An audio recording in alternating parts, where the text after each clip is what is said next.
Bismillahirrahmanirrahim.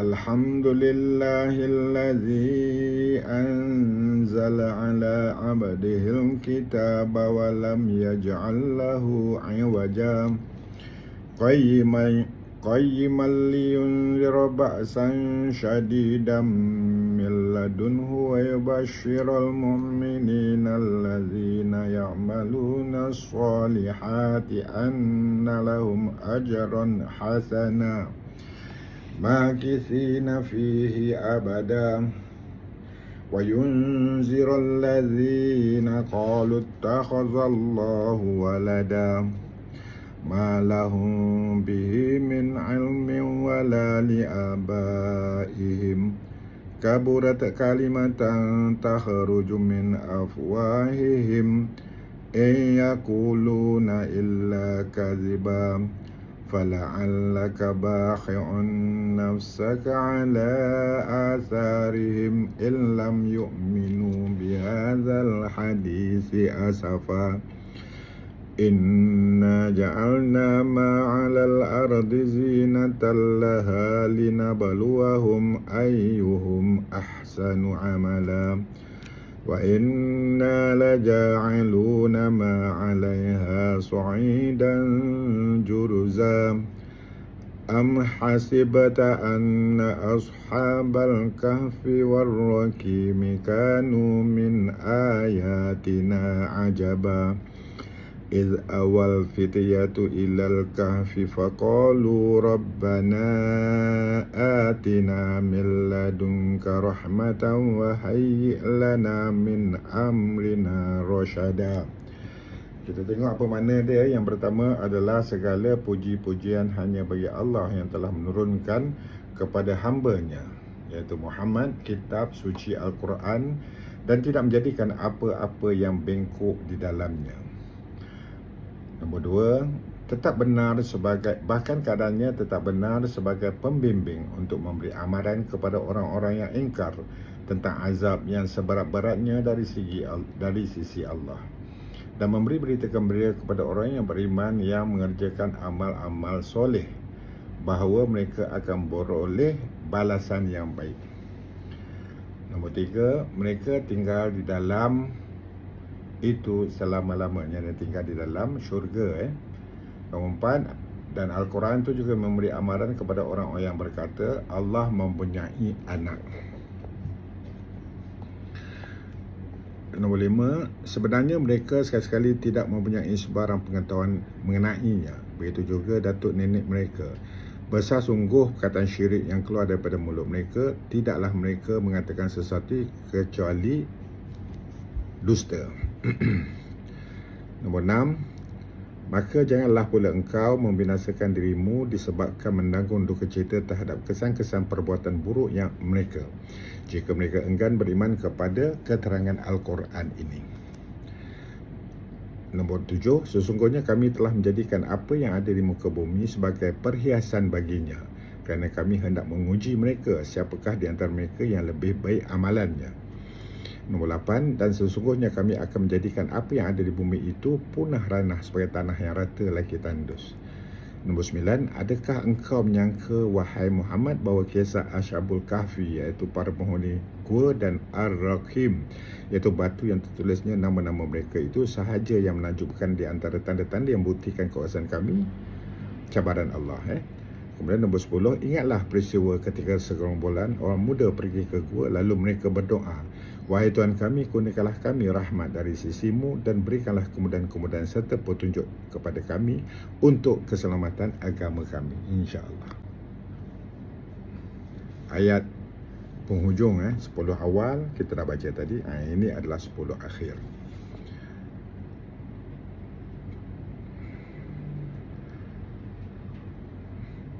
الذين كانت أعينهم في غطاء عن ذكري وكانوا لا يستطيعون سمعا أفحسب الذين كفروا أن يتخذوا عبادي من دوني أولياء Inna a'tadna jahannama lil kafirina nuzula.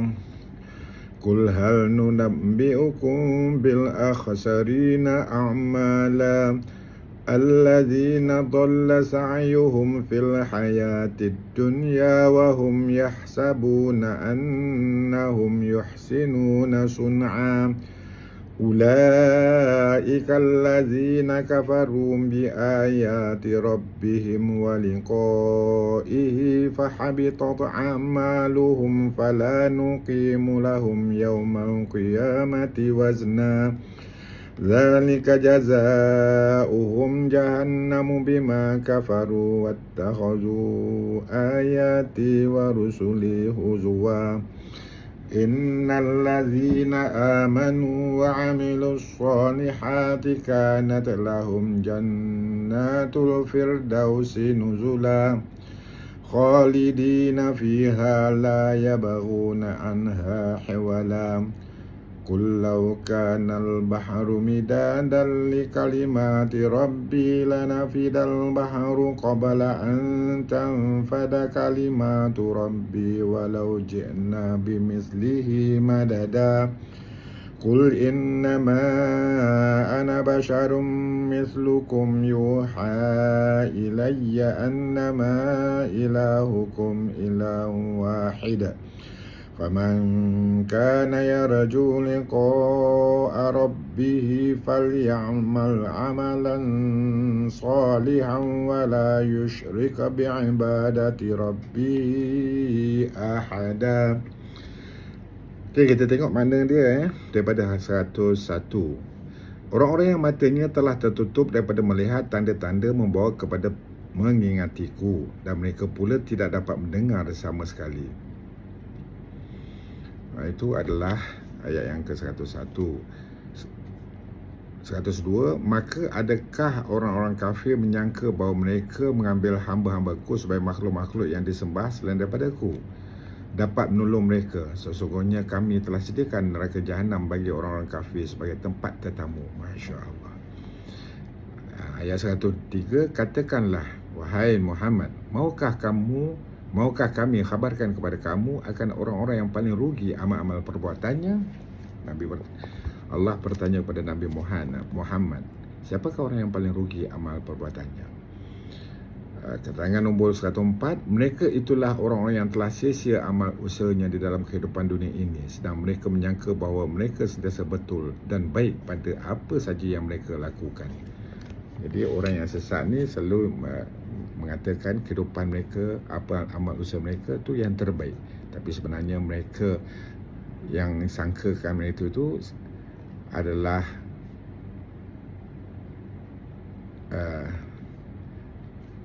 tak betul.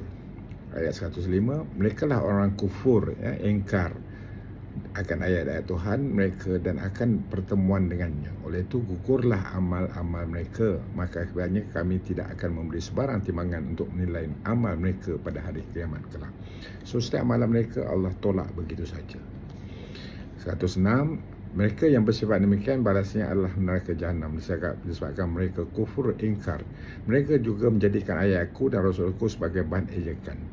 Daripada ayat 106, mereka menyangkakan yang apa yang mereka amalkan itu betul, dan dia mengejek-ngejek nabi-nabi dan juga rasul-rasul. Tapi tempat mereka adalah neraka jahanam, neraka yang paling panas. Sesungguhnya orang yang beriman dan beramal soleh pula disediakan bagi mereka syurga Firdaus sebagai tempat tetamu yang serba mewah. Jadi orang yang beriman, ingat dua, Allah selalu peringatkan orang beriman, beramal soleh, bertakwa. Tiga ni kena faham betul-betul apa itu beriman, apa itu beramal soleh, apa itu bertakwa. Mereka kekal di dalamnya dan tidak ingin berpindah daripadanya. Maksudnya orang yang telah masuk syurga Firdaus tadi tidak mau beralih daripada tempatnya. Dah masuk syurga, mana nak beralihnya kan? Kemudian ayat 109, katakanlah wahai Muhammad, kalaulah semua jenis lautan menjadi tinta untuk menulis kalimah-kalimah Tuhanku, sudah tentu akan habis kering lautan itu sebelum habis kalimah-kalimah Tuhanku. maupun kami tambahkan lagi dengan lawatan yang sebanding dengannya sebagai bantuan. Maknanya kalau kita kumpulkan 7 lawatan tu buat jadi dakwah tulis tak cukup. Ditambah lagi sebanyak 7 lagi lawatan sebandingannya tak juga cukup. Tak juga cukup. Maknanya terlampau banyak rahsia ilmu Allah. Dan katakanlah, wahai Muhammad, sesungguhnya aku hanyalah seorang manusia seperti kamu. Jadi katakanlah kepada Nabi Muhammad, kata kepada orang-orang yang aku manusia seperti kamu. Diwahyukan kepadaku bahawa Tuhan kamu hanyalah Allah, Tuhan yang satu. Oleh itu, sesiapa yang percaya dan berharap akan pertemuan dengan Tuhannya, hendaklah mengerjakan amal yang soleh. Lagi sekali disebut amal soleh. Dan janganlah ia mempersekutukan siapapun dalam ibadahnya kepada Tuhannya. Kalau kita tengok amal yang soleh ni, kita perhatikan amal soleh. Apa membezakan amal soleh dengan amal tidak soleh? Kemudian salah satu daripada peninggalan yang terbaik adalah meninggalkan anak yang soleh. Lagi sekali dimasukkan anak yang soleh, amal yang soleh. Jadi kita usaha supaya amal yang kita lakukan itu amal yang ikhlas, semata-mata kerana Allah SWT, berdasarkan hadis dan Quran. Amal kita ni mestilah ikhlas, hanya semata-mata kerana Allah, dan hanya berdasarkan kepada Quran dan hadis. Ya, itu amal yang soleh. Tapi detail kepada amal yang soleh ni hendaklah kita cari. Apa bezakan amal yang amal soleh? Kita tengok kan di masjid-masjid, ramai yang pergi semayang kan, semayang masjid, tetapi selepas semayang mereka menjadi orang yang tak bersyukur. Pertama, kemudian siap sebaik semayang terus mengata imam, mengata AJK masjid, mengata Bilal, dia mengata tu adalah tak soleh. Mengata kita beramal tetapi kita melakukan benda-benda yang tidak soleh, yang tidak yang bertentangan dengan ajaran Islam. Mengata berdosa.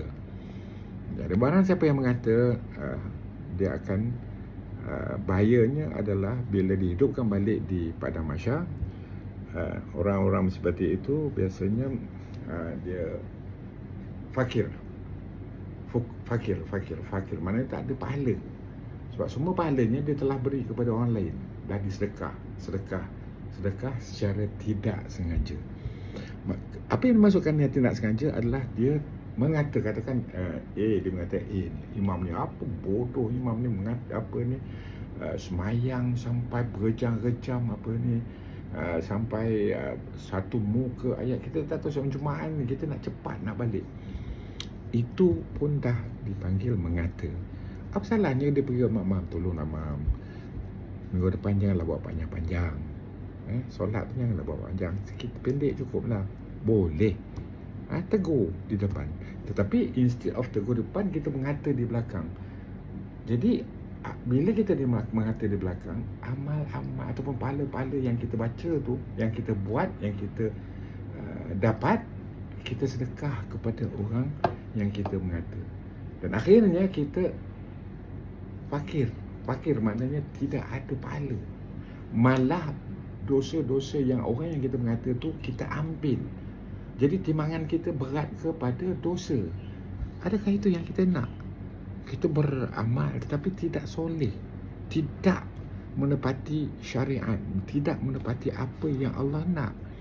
Sepatutnya kita semayang tu melapikkan ataupun jadi satu lapisan untuk kita melakukan perkara-perkara yang mungkar, perkara-perkara yang boleh mendatangkan dosa kepada kita. InsyaAllah bersama-samalah kita menghidupkan hati kita hanya kepada Allah, hanya kepada Muhammad, sayang Allah, sayang Muhammad, Nabi Muhammad sallallahu alaihi wasallam, dan perbanyakkan berzikir, perbanyakkan baca selawat, insya-Allah. Terima kasih. Ayat penghujung 10 awal kita dah baca tadi. Ini adalah 10 akhir.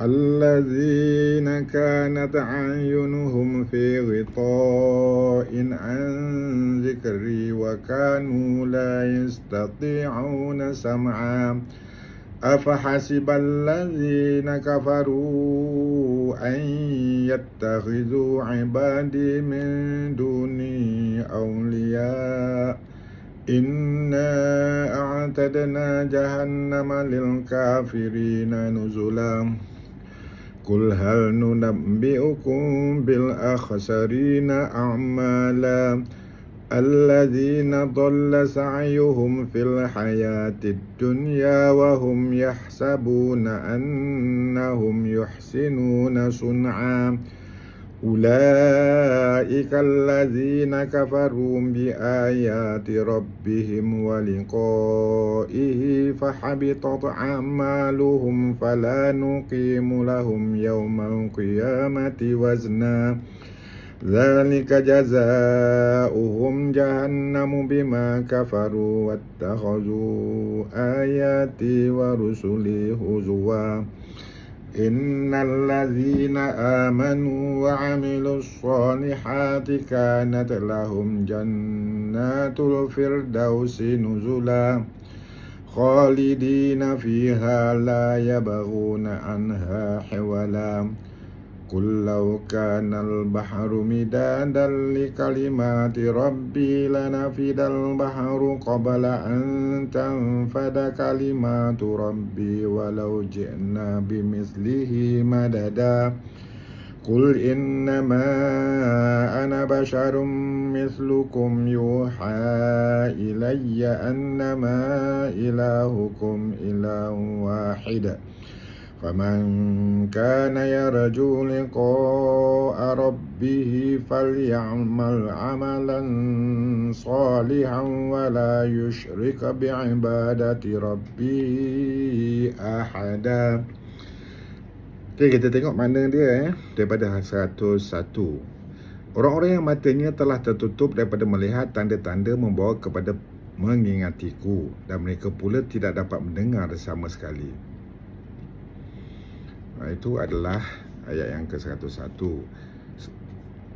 102, maka adakah orang-orang kafir menyangka bahawa mereka mengambil hamba-hambaku sebagai makhluk-makhluk yang disembah selain daripadaku dapat menolong mereka? Sesungguhnya kami telah sediakan neraka jahanam bagi orang-orang kafir sebagai tempat tetamu. Masya Allah. Ayat 103, katakanlah wahai Muhammad, maukah kami khabarkan kepada kamu akan orang-orang yang paling rugi amal-amal perbuatannya? Allah bertanya kepada Nabi Muhammad, siapakah orang yang paling rugi amal perbuatannya? Keterangan nombor 104, mereka itulah orang-orang yang telah sia-sia amal usahanya di dalam kehidupan dunia ini, sedang mereka menyangka bahawa mereka sentiasa betul dan baik pada apa saja yang mereka lakukan. Jadi orang yang sesat ni selalu mengatakan kehidupan mereka, apa amal usaha mereka tu yang terbaik.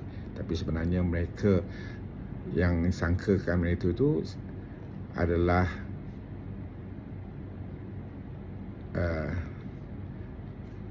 tak betul. Ayat 105, mereka lah orang kufur, engkar akan ayat-ayat Tuhan mereka dan akan pertemuan dengannya. Oleh itu gugurlah amal-amal mereka, maka akibatnya kami tidak akan memberi sebarang timbangan untuk menilai amal mereka pada hari kiamat kelak. So setiap amalan mereka Allah tolak begitu saja. 106, mereka yang bersifat demikian balasnya adalah neraka jahanam disebabkan mereka kufur ingkar. Mereka juga menjadikan ayatku dan rasulku sebagai bahan ejekan. Daripada ayat 106, mereka menyangkakan yang apa yang mereka amalkan tu betul, dan dia mengejek-ngejek nabi-nabi dan juga rasul-rasul. Tapi tempat mereka adalah neraka jahanam, neraka yang paling panas. Sesungguhnya orang yang beriman dan beramal soleh pula disediakan bagi mereka syurga Firdaus sebagai tempat tetamu yang serba mewah. Jadi orang yang beriman, ingat dua, Allah selalu peringatkan orang beriman, beramal soleh, bertakwa. Tiga ni kena faham betul-betul apa itu beriman, apa itu beramal soleh, apa itu bertakwa. Mereka kekal di dalamnya dan tidak ingin berpindah daripadanya. Maksudnya orang yang telah masuk syurga Firdaus tadi tidak mau beralih daripada tempatnya. Dah masuk syurga, mana nak beralihnya kan? Kemudian ayat 109, katakanlah wahai Muhammad, kalaulah semua jenis lautan menjadi tinta untuk menulis kalimah-kalimah Tuhanku, sudah tentu akan habis kering lautan itu sebelum habis kalimah-kalimah Tuhanku, maupun kami tambahkan lagi dengan lautan yang sebanding dengannya sebagai bantuan. Maknanya kalau kita kumpulkan 7 lautan tu buat jadi ink, dakwah tulis, tak cukup. Ditambah lagi sebanyak 7 lagi lautan, sebandingannya tak juga cukup. Maknanya terlampau banyak rahsia ilmu Allah. Dan katakanlah wahai Muhammad, sesungguhnya aku hanyalah seorang manusia seperti kamu. Jadi katakanlah kepada Nabi Muhammad, kata kepada orang-orang yang aku manusia seperti kamu. Diwahyukan kepadaku bahawa Tuhan kamu hanyalah Allah, Tuhan yang satu. Oleh itu, sesiapa yang percaya dan berharap akan pertemuan dengan Tuhannya, hendaklah mengerjakan amal yang soleh. Lagi sekali disebut amal soleh. Dan janganlah ia mempersekutukan sesiapapun dalam ibadahnya kepada Tuhannya.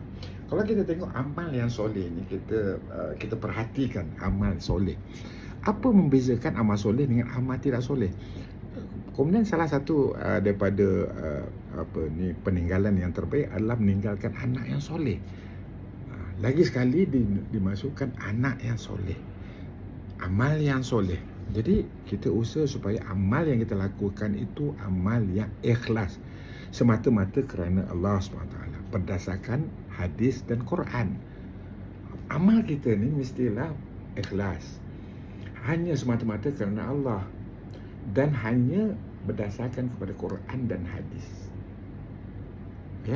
Itu amal yang soleh.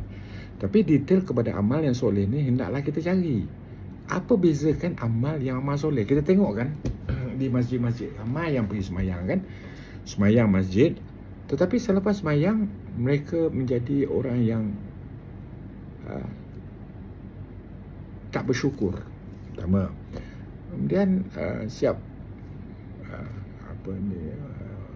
sebaik semayang terus mengata imam, mengata AJK masjid, mengata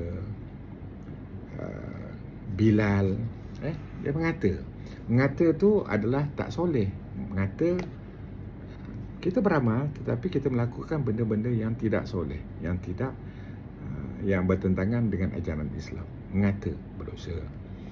Jadi barang siapa yang mengata, dia akan bahayanya adalah bila dihidupkan balik di padang mahsyar, orang-orang seperti itu biasanya dia fakir, maknanya tak ada pahala. Sebab semua pahalanya dia telah beri kepada orang lain, dah disedekah secara tidak sengaja. Apa yang dimasukkan yang tidak sengaja adalah dia mengata, katakan dia mengata ni, imam ni apa bodoh, imam ni mengata apa ni, semayang sampai berjam-jam sampai satu muka ayat kita tak tahu sebab Jumaat ni kita nak cepat nak balik. Itu pun dah dipanggil mengata. Apa salahnya dia pergi mam, tolonglah mam, minggu depan janganlah buat panjang-panjang, solat tu janganlah buat panjang, sikit pendek cukuplah. Boleh tegur di depan, tetapi instead of tegur di depan, kita mengata di belakang. Jadi bila kita mengata di belakang, amal-amal ataupun pahala-pahala yang kita baca tu, yang kita buat, yang kita dapat, kita sedekah kepada orang yang kita mengata, dan akhirnya kita fakir maknanya tidak ada pahala. Malah dosa-dosa yang orang yang kita mengata tu kita ambil. Jadi timbangan kita berat kepada dosa. Adakah itu yang kita nak? Kita beramal tetapi tidak soleh, tidak menepati syariat, tidak menepati apa yang Allah nak. Sepatutnya kita semayang tu melapikkan ataupun jadi satu lapisan untuk kita melakukan perkara-perkara yang mungkar, perkara-perkara yang boleh mendatangkan dosa kepada kita. InsyaAllah bersama-samalah kita menghidupkan hati kita hanya kepada Allah, hanya kepada Muhammad, sayang Allah, sayang Muhammad, Nabi Muhammad sallallahu alaihi wasallam, Dan perbanyakkan berzikir, perbanyakkan baca selawat, insya-Allah.